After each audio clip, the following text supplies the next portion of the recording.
How to thrive as a highly sensitive person without feeling overwhelmed. What if the world wasn't too much for you? What if you were simply built to feel more, see more, know more? The constant noise, the tension in a crowded room, the way you replay conversations long after they end. You've been told it's a flaw, that you're too emotional, too intense, too sensitive. But what if your sensitivity isn't something to fix, but something to understand? This is not a weakness.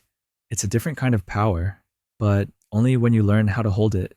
This journey is for those who felt overwhelmed, not because they're broken, but because they've been open for too long. Let's begin. Naming the truth. There's a name for what you feel, a way your nervous system is wired. You are what psychologists call a highly sensitive person, an HSP. This is not a label or a diagnosis, it's a lens.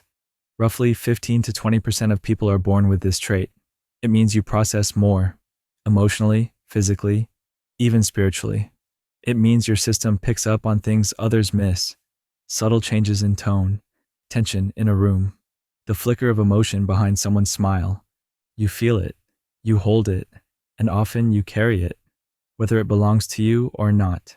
Being highly sensitive can look like strength on the outside, empathetic, insightful, creative, but inside, it can feel like drowning in noise no one else hears. There's a reason you feel so drained after a loud day. Why crowded spaces make you want to disappear. Why bright lights, sharp sounds, and emotional chaos leave you exhausted. It's not in your head, it's in your body. You were born with a finely tuned system, one that absorbs, reflects, and processes deeply. But in a world that rewards speed, surface, and toughness, sensitivity can feel like a mismatch, like being handed a gift with no manual. So maybe you tried to shut it down, to numb, to toughen up, to blend in, but here you are, still feeling, still sensing, still aware, and maybe, deep down, still wondering if something is wrong with you. Let's be clear, nothing is wrong with you. You are not broken, you are not weak, you are not too much.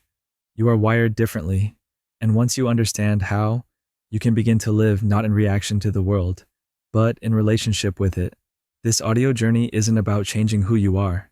It's about supporting who you are, with knowledge, with tools, with boundaries, so that sensitivity becomes strength, and you finally feel the peace that comes from living aligned with your true nature. Are you ready to come home to yourself? Let's go deeper. Chapter 1. The quiet beginning. Before there was a name for it, you simply knew something felt different. The world came at you fast. Loud voices, bright lights, crowded rooms. They didn't just bother you.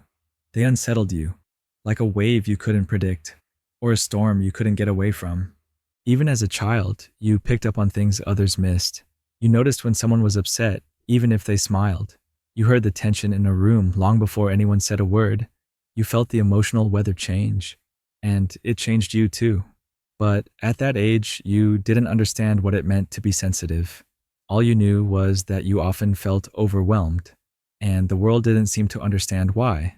Maybe you were told you were too dramatic, too emotional, too soft. Maybe when you cried, the people around you grew uncomfortable, so you learned not to cry, at least not where anyone could see.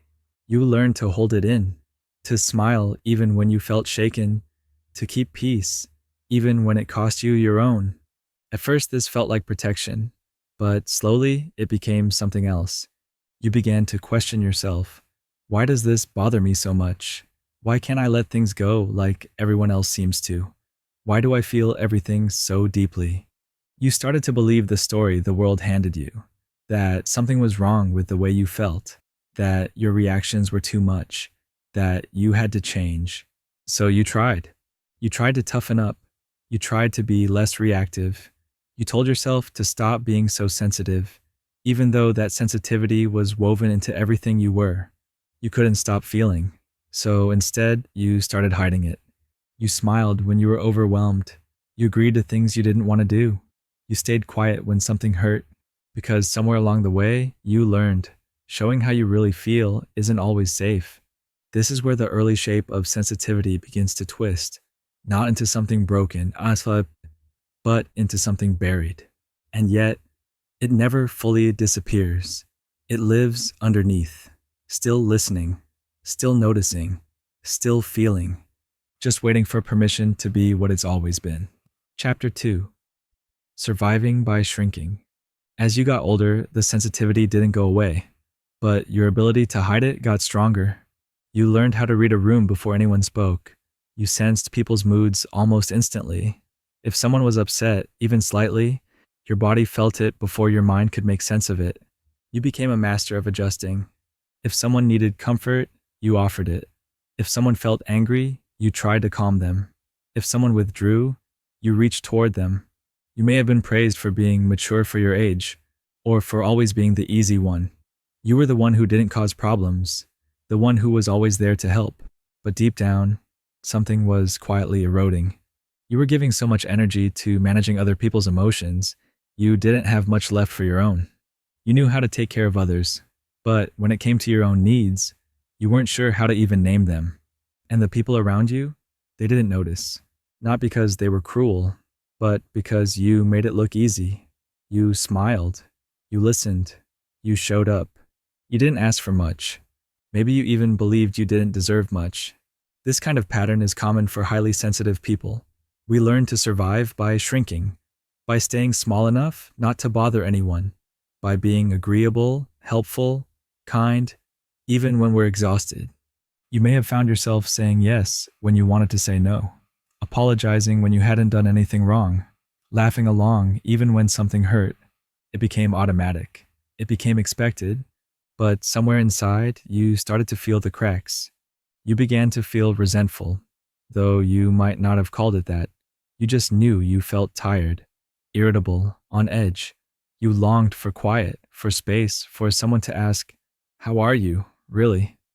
But that question rarely came, because you had trained the world not to ask. And maybe that's what hurt most of all. Not just that people missed your pain, but that you helped them miss it. You didn't do this because you were weak. You did it because it was safer, because early on, you learned that your feelings made other people uncomfortable. And now the mask is heavy. The silence is loud. The self-abandonment is starting to show. You begin to realize you're functioning, but not really living. You've gotten good at making others feel safe, but you've forgotten what it means to feel safe inside yourself. That's not your fault. It's a pattern you can unlearn. And that unlearning begins by asking a simple but powerful question. What if I didn't have to shrink anymore? Chapter 3. The Invisible Burnout. Burnout doesn't always come with fanfare. It doesn't always look like collapse. For highly sensitive people, it often arrives slowly, silently, not like a storm, but like a fog. You stop sleeping as well. You wake up already tired. You feel a low-level dread before every social interaction. You start avoiding things that used to bring you joy. Even the smallest request feels like too much. You still function, you still show up, but inside you feel like you're unraveling. The world doesn't see it. Maybe even the people closest to you don't notice, because you've trained yourself to keep going. But your body knows. Your nervous system knows. It starts to send signals: tension in the chest, tightness in the jaw, a constant buzzing under the skin. Your mind tries to reason through it. Maybe it's just a phase. Maybe you're just stressed, but deep down, something else is stirring. A quiet awareness that this way of living isn't sustainable. You might feel guilty for needing rest, guilty for not wanting to answer every message, guilty for needing more space than others do. But guilt doesn't mean you're doing something wrong. It often means you're doing something new. Highly sensitive people are experts at pushing through, at holding themselves together, even when everything inside feels too full. But the truth is, you weren't meant to hold it all. You weren't meant to absorb every emotion, fix every tension, respond to every demand. You were meant to feel, yes, but also to recover, to replenish, to release. When that cycle breaks, when all you do is take in, without letting go, burnout isn't just possible, it's inevitable. And the hardest part? You might start to believe that you're the problem, that you're just not cut out for this world, that your sensitivity is a flaw, that life will always feel this hard. But that's not the truth. The truth is, You've been living without a system, without the tools, the boundaries, the understanding you were never taught. You've been trying to survive in a world that doesn't match your wiring, and you've been doing it alone. Burnout isn't a failure. It's a message. It says something has to change, not because you're broken, but because you're finally ready to live differently. And that realization is powerful, because from that place, a new path begins to open. Chapter 4, The Quiet Turning Point. There comes a moment, often soft, often silent, when something inside you says, I can't keep living like this. It doesn't arrive with drama. It arrives with clarity. You might be sitting alone on a quiet evening, or driving in your car, suddenly aware of how heavy your chest feels, or waking up in the morning and realizing that you're tired in a way sleep doesn't fix. It's not a breakdown. It's a breakthrough. A quiet knowing that the way you've been coping isn't working anymore.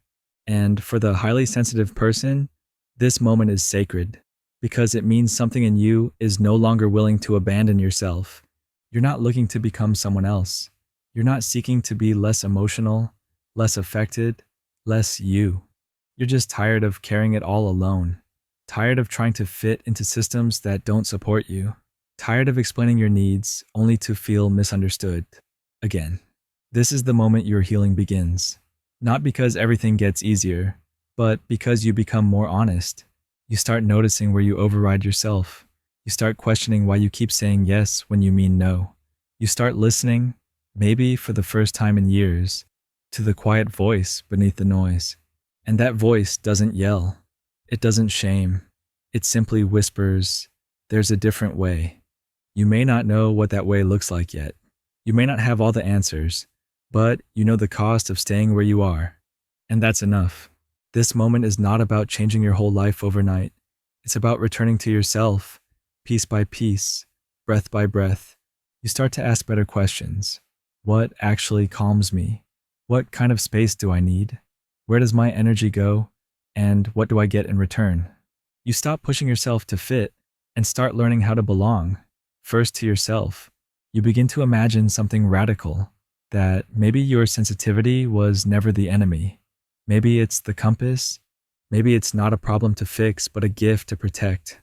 The gift of deep awareness, of emotional truth, of attunement to beauty, pain, and everything in between. But like any gift, it needs care. It needs boundaries. It needs space to breathe. This is the turning point, from shame to understanding, from exhaustion to awareness, from surviving to beginning the slow, deliberate work of thriving. You don't need to rush. You don't need to prove anything. You just need to keep listening to what's real for you. The journey ahead will offer tools, practices, reframes. But the most important step is this one. You decided that your needs matter. You decided to stop shrinking. You decided that your sensitivity is worth honoring. And that changes everything. What if nothing's wrong with you? Pause here, just for a moment. Take a breath, and let this question settle in. What if nothing's wrong with you? Not your depth, not your quiet, not your emotion, or the way you care, or the way you need more space than others do. What if the way you feel isn't a flaw, but simply the way your nervous system speaks? You were born into a world that moves fast, a world that rewards volume over depth, speed over presence, toughness over truth. So of course you've struggled. Of course you've questioned yourself. You've been trying to thrive in a system that was never built with your wiring in mind. But that doesn't mean something is wrong with you. It means something is missing, a different approach, a different rhythm, a different way of relating to yourself and to the world. You don't need to be less sensitive. You need to be more supported. The problem has never been your sensitivity. The problem is what happens when it goes unseen, unprotected, and misunderstood. That's what we're about to change. Because from this point forward, you won't be walking blind anymore. You'll have tools, language, structure, clarity. Sensitivity doesn't have to mean suffering. It can mean strength when it's held with care. Chapter 5. The Body That Feels Everything. Let's start with the foundation, your body. Sensitivity isn't just emotional. It lives in the body. It's physiological. It's measurable. It's real.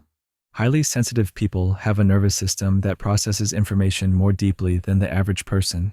This isn't just a feeling, it's a function. Imagine your brain like a filter. For most people, the filter blocks out small or subtle stimuli. But if you're highly sensitive, that filter is more porous. More gets in. Sounds, sights, smells, emotional cues. Your system registers and responds to it all. It's not that you're imagining things, it's that you're picking up things. Let's take the brain as an example. Studies show that HSPs have higher activity in areas of the brain associated with empathy, awareness, and sensory integration. Your amygdala, the brain's emotion and threat detector, tends to be more active. It's constantly scanning, interpreting, and preparing you to respond. Now think about how this plays out in everyday life. You walk into a crowded space, and your system doesn't just see people. It picks up posture, facial expressions, voices, energy. Every signal is registered. Every detail is felt. You hear a siren, and it doesn't just startle you. It shakes something deeper. Your heart races. Your breath shortens. Because your body is wired to respond quickly and fully. It's not wrong. It's not weak. It's simply how your system was built. And while this wiring can bring gifts like empathy, creativity, intuition, it also brings challenges, because when the input never stops, the system has no time to recover. And that's when sensitivity turns to stress. Chapter 6, Overstimulation and the High Cost of Ignoring It. Now that you understand your system takes in more, let's talk about what happens when there's no space to process it. This is where overwhelm begins. Most people experience stress in bursts. They get through a challenge, rest, then reset. But for highly sensitive people, the input doesn't shut off. Even in moments that seem quiet to others, your system might still be busy. You hear the hum of a refrigerator. You notice the flicker of a fluorescent light. You feel the emotional undercurrent in a conversation that never becomes words. All of it, seen, heard, sensed, is being absorbed. And if there's no pause, no buffer, no boundary between what you take in and how you release it, you begin to carry it all. Over time, this constant state of heightened awareness wears down your nervous system. It creates what researchers call chronic overstimulation. You might feel easily startled, emotionally reactive, drained by crowds or noise, anxious even in stillness, like you're never fully at ease, even when nothing's wrong. And the world's solution? Usually, toughen up, push through, be less sensitive. But the answer isn't to override your sensitivity. It's to honor it with structure. Because here's the truth. Your nervous system needs time to recover. Just like muscles need rest after strain, your sensory and emotional systems need space after stimulation. When that space doesn't happen, your body stays in a mild but constant state of stress. That's when exhaustion becomes your baseline. That's when minor events start to feel massive. That's when you feel on edge all the time and can't figure out why. It's not a character flaw. It's not that you're too emotional. It's that you've been operating without a rhythm that supports your sensitivity. And without that rhythm, even joy can become draining. Chapter 7, Learning the Language of Your Body. Your body is always speaking, but if you've spent years overriding it, you might not recognize the sound of its voice anymore. When you're highly sensitive, your nervous system doesn't just react to obvious stressors. It reacts to subtle shifts, changes in tone, posture, temperature, even the emotional atmosphere of a room. This creates a constant stream of data. Your body feels before your mind has time to interpret. And the more you ignore that signal, the louder it gets. But here's the truth. You don't need to fear your body's messages. You just need to learn how to read them. Let's begin with awareness. Start noticing how your body reacts to common situations. You walk into a room full of people. What happens? Do your shoulders tense? Does your breathing change? Do you find yourself scanning for emotional safety? That's your nervous system at work. Noticing, assessing, trying to keep you safe. Or maybe you finish a long conversation with a friend, and instead of feeling closer, you feel drained, heavy in the chest, foggy in the head.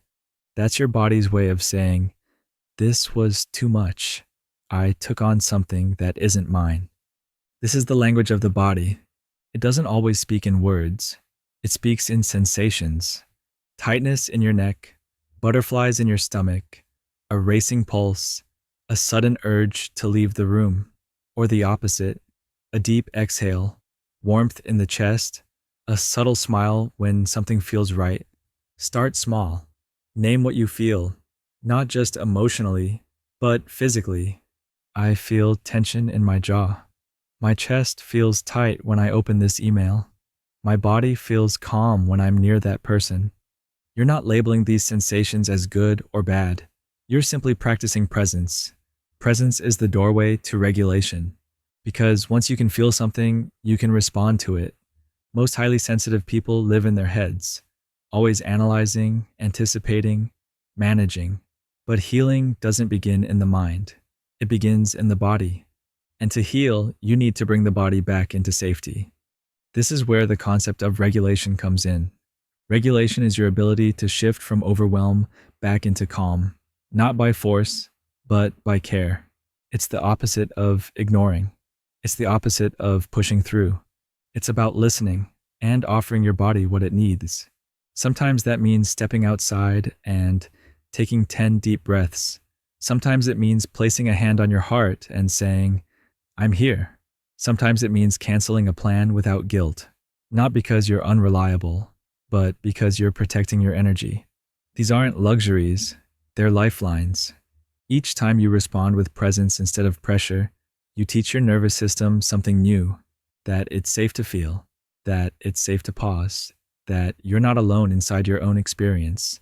And slowly, over time, your baseline changes. You're not always on edge. You're not always preparing for collapse. You begin to live from your center, not just your reactions. This doesn't mean you never get overwhelmed. It means you know what to do when you do. You stop spiraling. You start responding. You stop blaming yourself for feeling deeply. And you begin to see those feelings as signals, not flaws. This is the beginning of body fluency. It's not about control, it's about connection. Because the more connected you are to your body, the more grounded your sensitivity becomes. You'll still feel deeply. You'll still care. You'll still notice things others miss, but you'll no longer drown in it. You'll begin to hold it with strength, with clarity, with calm. And that changes everything. Chapter 8. Building a sensory lifestyle that supports you. Now that you understand your sensitivity lives in your body and that your body has a language, you can begin to build a life that actually supports it. This isn't about tips or hacks. It's about rhythm, design, a sensory lifestyle, one built for you, not against you. Because the truth is, most of modern life is designed around stimulation, loud environments, bright lights, tight schedules, constant notifications, social expectations stacked on top of emotional labor, all without pause. But your nervous system wasn't built to thrive in constant input. It's built to feel, process, rest, then re-engage. And when that cycle is honored, your sensitivity becomes stable and even powerful. Let's start with your environment. This is your foundation. Take a look around the spaces you spend the most time in, your home, your workspace, even your car. Ask yourself, what feels soothing here? What feels irritating? What have I been tolerating out of habit? This might be as small as a flickering overhead light that always gives you a headache, or a room that echoes too much sound, so you never fully relax in it, or the cluttered desk that makes your thoughts feel crowded. You don't need to renovate your life to create peace. You just need to start tuning your space to your system. Soft lighting instead of harsh bulbs. One calming scent you associate with exhale. Lavender, sage, cedar. A cozy blanket or textured throw that grounds your skin. A quiet corner where your body knows, this is the place I go to reset. Your nervous system picks up cues constantly. When you create a space that sends the signal, you're safe here, your body begins to believe it. Now let's talk about your daily rhythm. Many HSPs live in a cycle of compression, squeezing one task into the next, trying to match the pace of those around them. But your body doesn't respond well to compression. It responds to flow.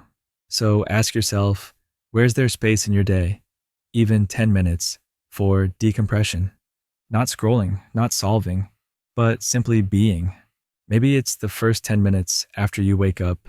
No screen, no conversation, just breath and quiet. Maybe it's a walk in silence after work. Maybe it's a stretch on the floor where your nervous system can feel gravity again. These aren't luxuries, they're non-negotiables, the spaces that regulate your internal world. And just as important as what you add is what you subtract. What drains you unnecessarily? What can you release without guilt? Maybe it's reducing small talk with people who constantly push your boundaries. Maybe it's saying no to back-to-back meetings and claiming 5 minutes to reset.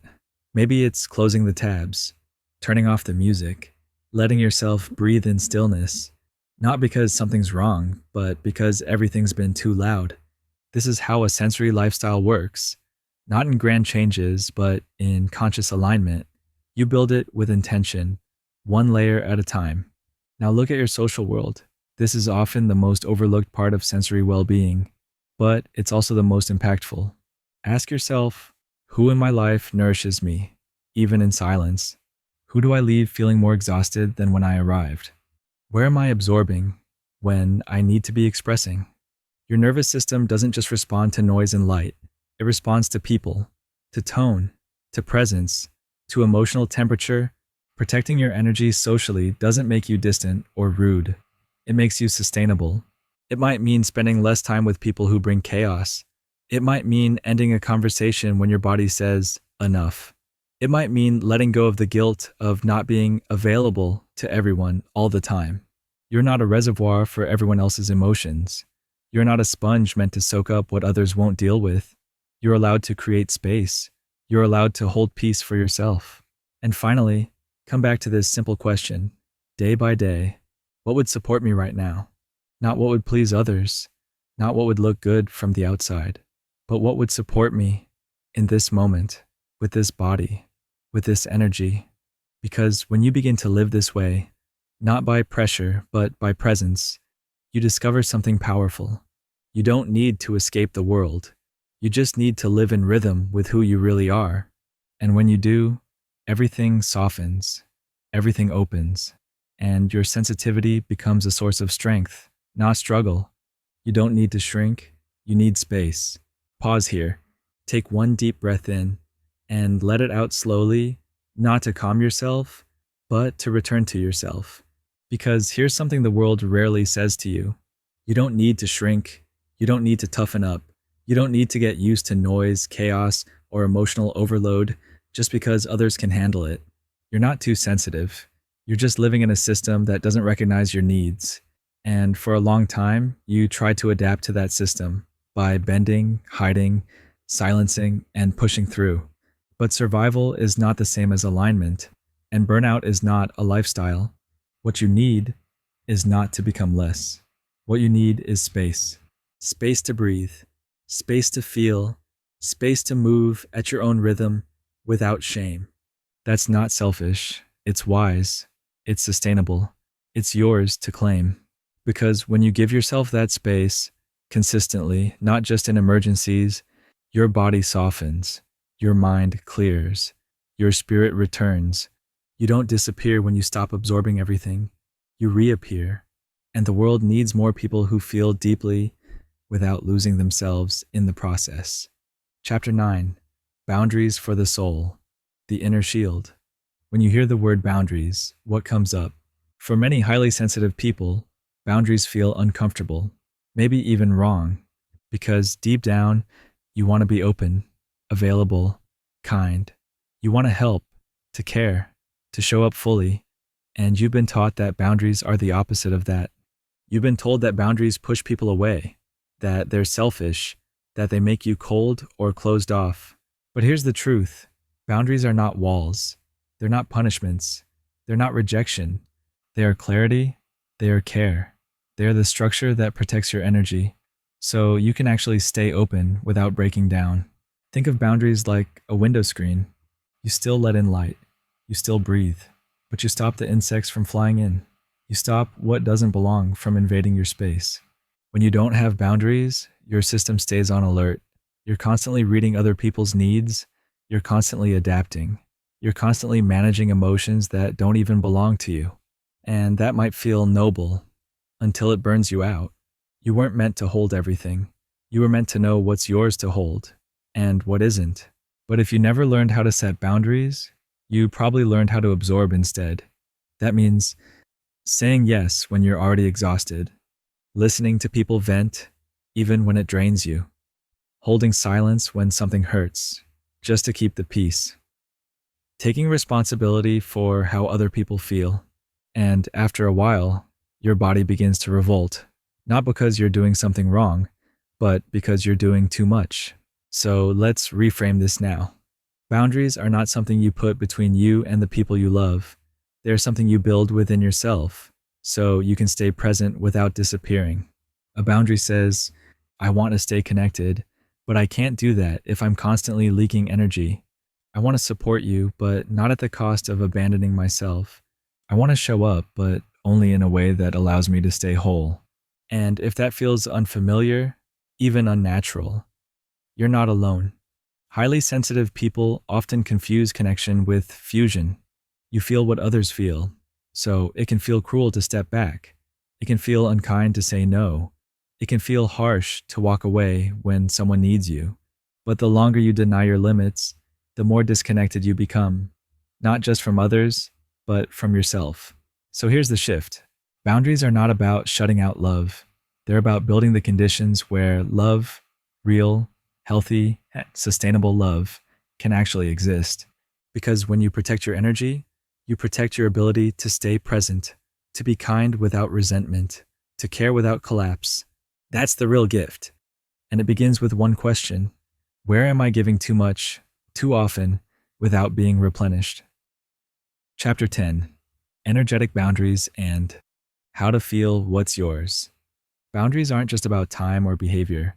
They're also about energy. And for highly sensitive people, this is where things often get blurry. Have you ever walked into a room and immediately felt anxious, even though no one had said a word? Have you ever felt completely drained after spending time with someone but couldn't explain why, or had a sudden mood shift that didn't seem to come from inside you? That's not your imagination. That's your sensitivity picking up what others are putting out, emotionally, physically, and energetically. When you're open and attuned, you feel everything. And without energetic boundaries, you don't just notice what others are carrying.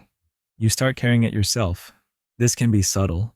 You leave a conversation feeling heavy. You replay someone's frustration over and over in your mind. You feel the pressure to fix something that was never yours to fix. And if you're not aware of this, you might think, I'm just overwhelmed. I'm just anxious. But what if it's not yours? What if some of what you're feeling belongs to someone else? Energetic boundaries begin with this exact awareness.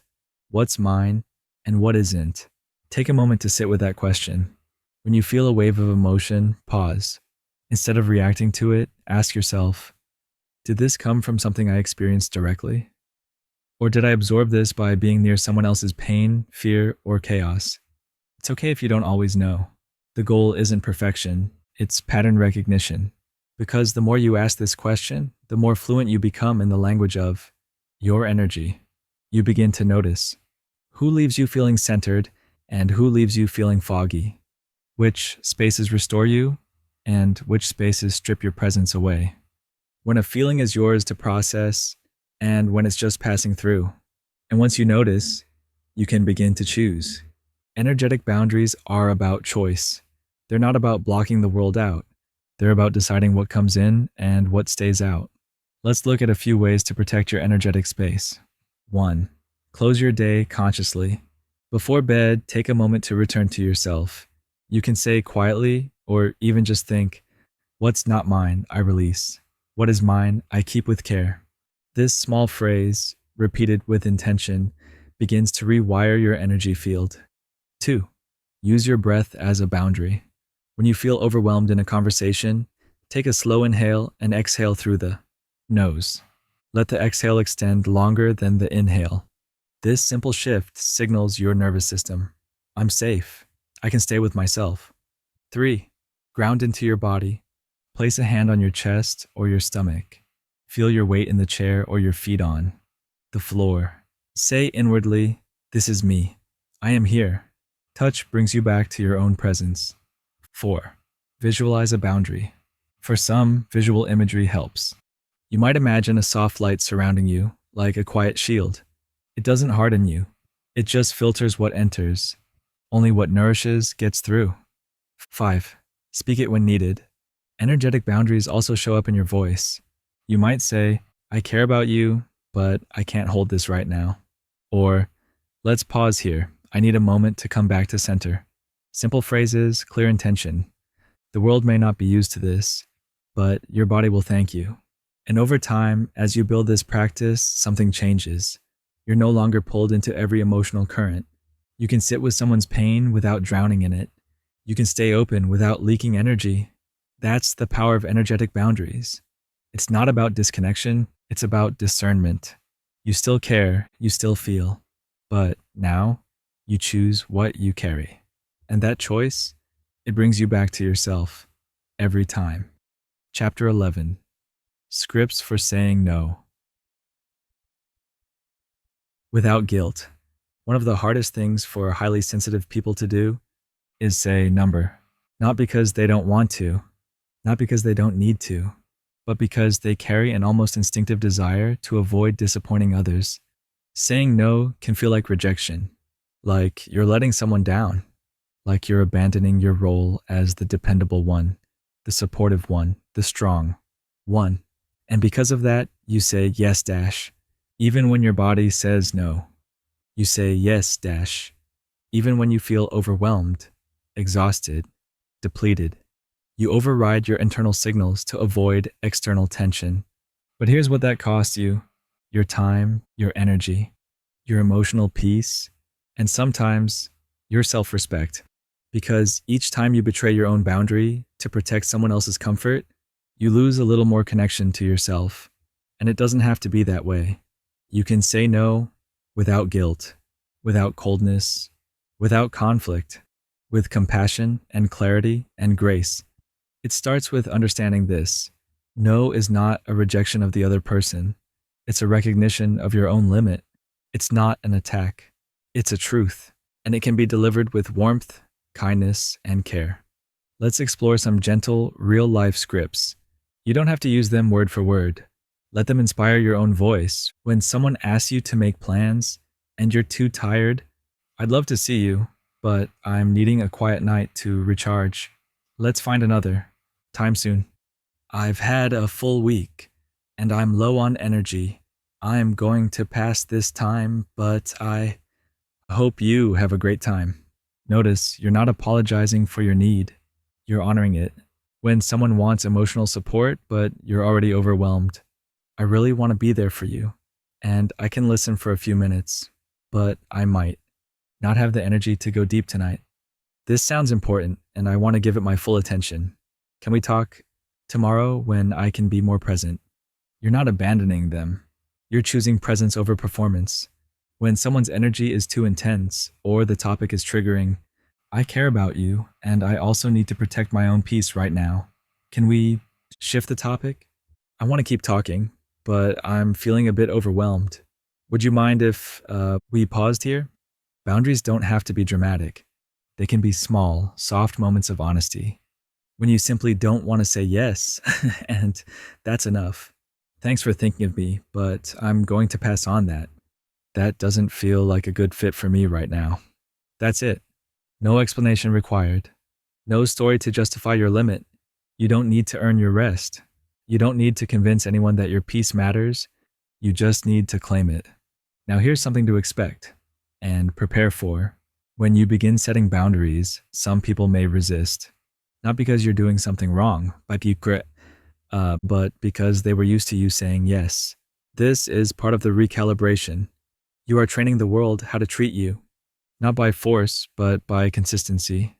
Not by drama, but by clarity. The more you say no when you mean no, the more meaningful your yes becomes. And over time, guilt is replaced by self-trust. You begin to realize you are not responsible for how others receive your boundary. You're only responsible for delivering it with respect and holding it with care. Saying no is not a rejection of love, it's a protection of it, because real connection doesn't come from overgiving. It comes from showing up as your full self, honest, whole, and well. Chapter 12: The Emotional Cost of Leaking Energy and How to Stop. Highly sensitive people don't always notice when they're leaking energy. It doesn't happen all at once. It happens subtly, in small exchanges, unspoken expectations, emotional undercurrents that pass through unnoticed, but not unfelt. You start the day feeling okay, but by mid-afternoon, you're tense, scattered, tired for no clear reason. You didn't run a marathon, you didn't solve a crisis, but somehow you feel depleted. This is emotional leaking. It's the slow, constant drain that comes from worrying about how others feel, overthinking conversations, saying yes when you wanted to say no, holding back truth to keep the peace, absorbing emotional tension without consent. Each moment might seem small on its own, but they add up, and they cost you presence, focus, vitality. Most HSPs don't notice it's happening until they hit a wall, and by then, it feels too late to do anything but shut down. But what if you could notice the leak earlier? What if you could track where your energy goes and choose when and where to give it? It starts with awareness. Begin asking yourself throughout the day, where is my energy going right now? Is it with the person sitting across from you? Is it looping around something someone said yesterday? Is it tied up in a conversation you're rehearsing in your mind? These thoughts aren't wrong. They're just data. They reveal where your system is open, unguarded, and exposed. And when you notice that, you can close the circuit. Try this. Place your feet flat on the floor. Place one hand on your body, your chest, your belly, your lap. Take a slow breath in through the nose. And as you exhale, think or say, I call my energy back to me. You can repeat it, softly, without rushing. Let the breath and the intention move together. I call my energy back to me. From yesterday, from tomorrow, from people and thoughts and emotions that don't belong to this moment. This is not magic, it's attention. And attention is the most powerful force a sensitive person has. Because where your attention goes, your energy follows. The more often you bring it home, back into your body, your breath, your space, the more steady you feel, and slowly the leaks begin to close. Now let's talk about boundaries on an emotional level. This isn't about confrontation, it's about containment. Ask yourself, what emotional loads am I carrying that no one asked me to? What situations do I replay long after they're over? What people do I feel responsible for, even when they don't ask me to be? And now, the harder question, what would it feel like to let that go? Not in anger, not in withdrawal, but in truth, to stop over-explaining, to stop monitoring how others feel, to stop shaping yourself around unspoken expectations. It might feel selfish at first, but it's not. It's sovereign. Because the more you leak your energy into places that don't feed you, the less you have for what truly matters. Creativity, connection, healing, presence, joy. You don't have to cut people off. You don't have to make a dramatic exit. You simply learn to say inwardly, this is not mine to carry. And then let it pass. Feel your shoulders drop. Feel your breath deepen. Feel your energy return. Not because you forced anything, but because you released what you never needed to hold in the first place. Chapter 13: Building Your Inner Shield. A boundary practice for daily life.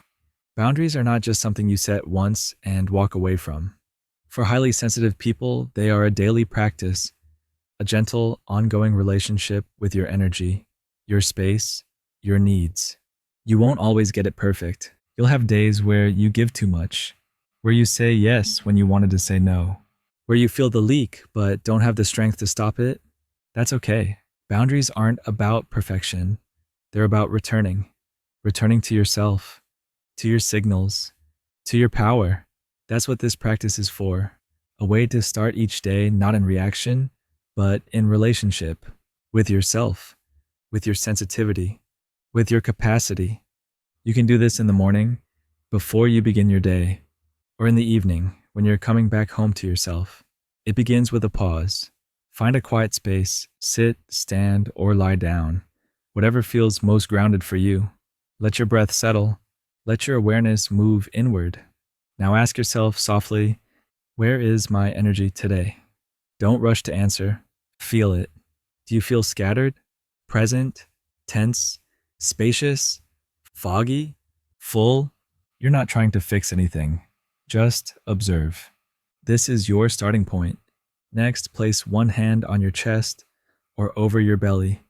Let that touch remind your body, I'm here, I'm safe.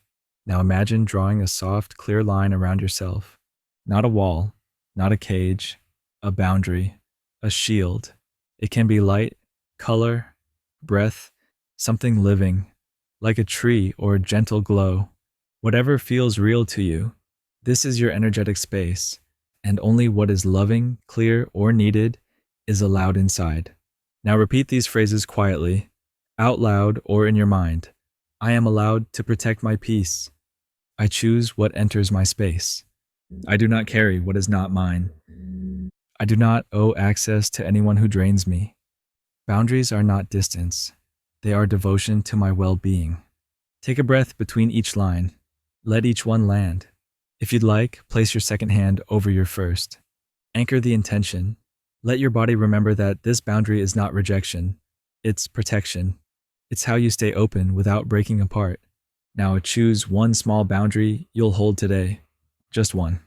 It could be turning your phone off during lunch, not replying to messages the moment they come in, saying no to a plan you don't want to keep, speaking up when something crosses a line, leaving 5 minutes between meetings to reset.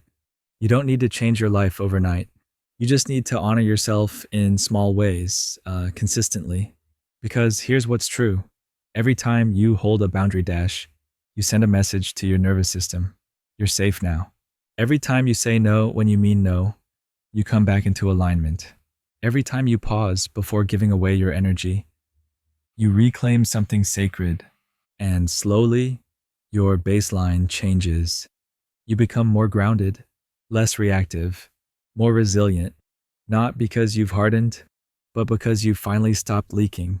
You're still soft, still present, still deeply attuned.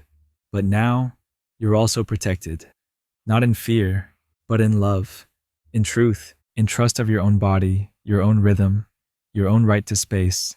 This is your inner shield, and with it, you can meet the world fully, without losing yourself in the process. Chapter 14. Why Sensitive People Need Energy Hygiene. By now, you've come to see your sensitivity not as something fragile, but as something finely tuned, alive, receptive, deep. You know you feel things others miss. You know you take in more than most people ever notice. And while that gives you insight, empathy, and intuition, it also comes with weight. Because when you're highly sensitive, your system doesn't just absorb sounds, colors, words. It absorbs energy. You take on the emotional temperature of a room. You sense the underlying tension in someone's voice. You walk away from conversations carrying invisible burdens no one else noticed. You might not have words for it, but you feel it. And here's the part no one tells you. If you don't clear that energy, it stays. It lingers. It builds. It settles into the tissues of your body, into your breath, into your sleep. We're taught to shower after sweating, to brush our teeth after eating, to clean our homes when they get dusty. But no one teaches us to cleanse what we pick up energetically. And yet, for the highly sensitive person, this is not optional. It's essential. Because without that clearing, you end up carrying far more than your share. Emotionally, mentally, spiritually, you start to feel tired for no clear reason, heavy in your chest or gut, foggy in your thinking, resentful even in relationships you care about, unsettled as if something is off, even when life seems okay on the surface. This is not failure. It's not dysfunction. It's simply saturation. Your nervous system has taken in more than it can process, and it's telling you, I'm full. I need space. You might try to rest, but the rest doesn't feel refreshing. You might try to meditate, but your mind won't slow down. You might take a day off, but still feel exhausted. That's because the exhaustion isn't just physical, it's energetic. And until you give your body a way to release what it's been holding, you will stay in that cycle of depletion, no matter how much you rest. This is where energy hygiene comes in. It's not about rituals for the sake of rituals. It's about giving your system a reliable way to return to center, to rinse, to reset, to remember what you feel like when you're not holding everything for everyone else. And this isn't about belief systems. It's not about being spiritual or not spiritual. It's about being sensitive and supporting the unique way your system processes life. You don't need to do anything dramatic. You don't need hours of silence or a perfectly curated morning routine. You just need a few real, simple, repeatable practices that bring your energy back home to you. Practices that say, this emotion isn't mine. This tension isn't mine. This story I've been carrying in my chest all day. It can go now. When you treat energy hygiene the same way you treat physical hygiene, something powerful happens. You no longer wake up already drained. You stop internalizing moods that don't belong to you.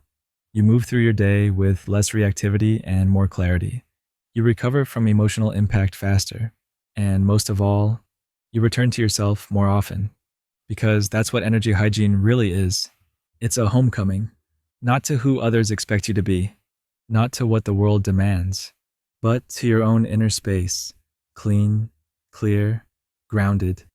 It's where you can breathe without carrying, where you can feel without absorbing, where you can care without collapsing. And when you learn how to rinse your system daily, gently, with intention, you stop fearing your sensitivity, because now you're not just taking things in, you're also letting them go. That is balance. That is strength. That is the beginning of your deeper healing. Chapter 15. Practical Energy Clearing. Tools for Daily Life. Everyone accumulates energetic weight. Some just feel it more. Highly sensitive people, especially, often carry the emotional residue of conversations, environments, and unspoken tension. But even those who don't identify as deeply sensitive are still affected by the invisible pressures of daily life. This residue doesn't always show up as an obvious emotion. Sometimes it's just a tightness in the chest, a strange heaviness before sleep, a fog that rolls in during moments that should feel calm. Energy clearing then becomes less of a spiritual act and more of a daily reset, a quiet way of saying, I'm ready to release what's not mine. I'm ready to return to neutral. There's no single way to do this, but there are patterns that help. The first is movement. Gentle, deliberate movement clears stuck energy better than most people realize.